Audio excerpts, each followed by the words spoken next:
Hello बच्चों, कैसे हैं भाई सभी लोग। जैसे कि यार मैंने लास्ट वीडियो में बताया था आपको कि करेक्शन विंडो ओपन होने वाली थी 26 और 27 तारीख को। जैसे कि आज 26 तारीख है, करेक्शन विंडो आपकी खुल चुकी है। तो आज से आप अपने फॉर्म में, जेईई मेंस के फॉर्म में जो गलतियां हुई थी वो करेक्शन कर सकते हैं बच्चों।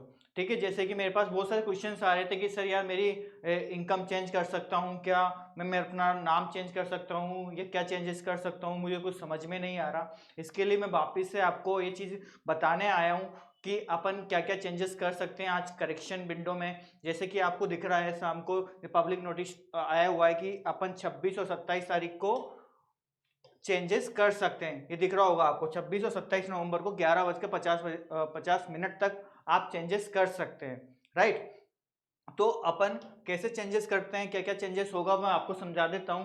तो पहली बात तो स्पेशली बच्चों ये चीज का ध्यान रखना कि 26 से 27 नवंबर ये 2 दिन ही है जिसमें आप चेंजेस कर सकते हो। तो अच्छे से सोच समझकर, अगर आपको नीड हो तो एनटी हेल्पलाइन नंबर पे कॉल करके जो भी आपकी क्वेरी है, जो भी आपको चेंजेस करने हैं वहां से आप हेल्प ले सकते हैं। अपने दिमाग से काम मत करना चीजों में कि मैं कुछ भी चेंजेस कर दूं। ठीक है, वैसे कि एनटीए ने तो हर चीज ये रखी कि आपको क्या क्या चेंजेस करने हैं। ठीक है, जैसे कि आप क्या क्या चेंजेस कर सकते हैं मैं आपको बता देता हूं।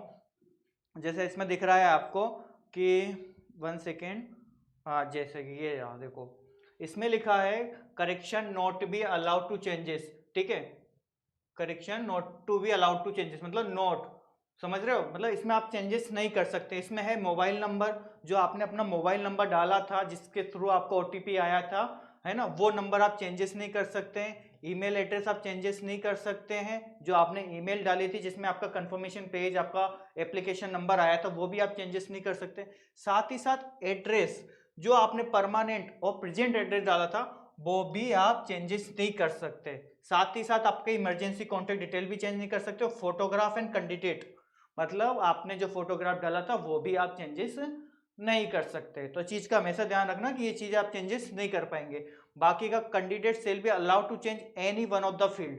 एक होता है कि अपना नाम, फादर का नाम, मदर का नाम, इन तीनों में से सिर्फ आप एक ही चीज चेंज कर सकते हैं। मतलब आपका नाम चेंज कर सकते हैं या मदर का या फादर का। जैसे कि किसी बच्चे के आधार कार्ड में दिक्कत आई थी कि फादर का नाम अलग है, मेरा नाम अलग है, जो अगर किसी ने अपडेट कराया है तो वो चेंज कर सकता है, अदरवाइज कोई दिक्कत नहीं। देन उसके बाद आता है shall be allowed to all the field.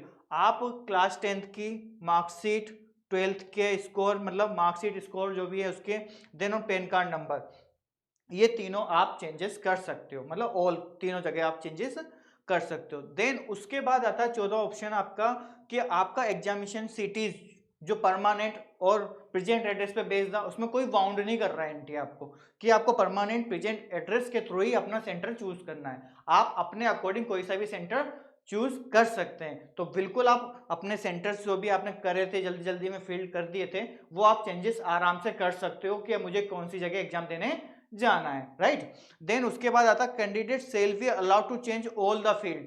देखो सबसे मेन चीज होती है कि आपको क्या चेंजेस करने हैं, जिसमें ज्यादातर बच्चा करना चाहता है। तो उसमें लिखा हुआ है candidate shall be allowed to changes all the field. पहला है डेट ऑफ बर्थ, सबसे मेन पॉइंट आता है कि बच्चे ने क्या करा आधार कार्ड के अकॉर्डिंग कि सर मेरा आधार कार्ड अपडेट नहीं हो रहा है तो मैं कैसे चेंजेस करूं।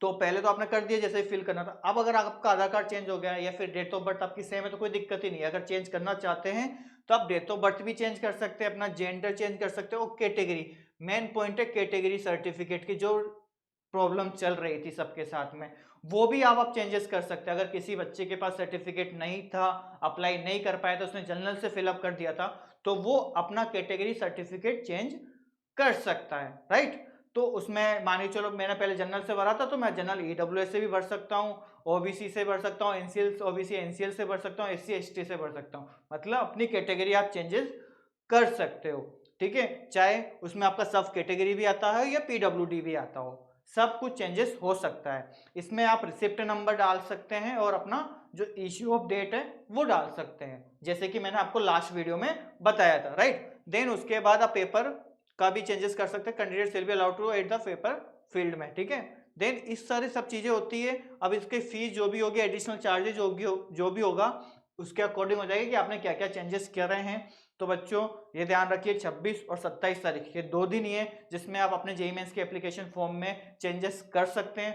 तो सोच समझकर फर्स्टली आप इस पे ध्यान दीजिए और जल्दी से जल्दी कर लीजिए। कल का वेट मत करिए, क्योंकि पता नहीं क्या होने वाला है कल। तो फर्स्टली जाइए और चेक कर लीजिए, अगर आपको चेंजेस करने हैं तो। नहीं करने हैं तो कोई दिक्कत नहीं, अपनी जेई की प्रिपरेशन जो करते आ रहे हैं उसको कंटिन्यू कीजिए। Wish you all the best. मैं आपके लिए ऐसी वीडियो लाता रहूंगा, जो भी इंफॉर्मेशन आपके लिए यूजफुल होगी वो जरूर मैं आपके लिए लेके आऊंगा। Wish you all the best बच्चों।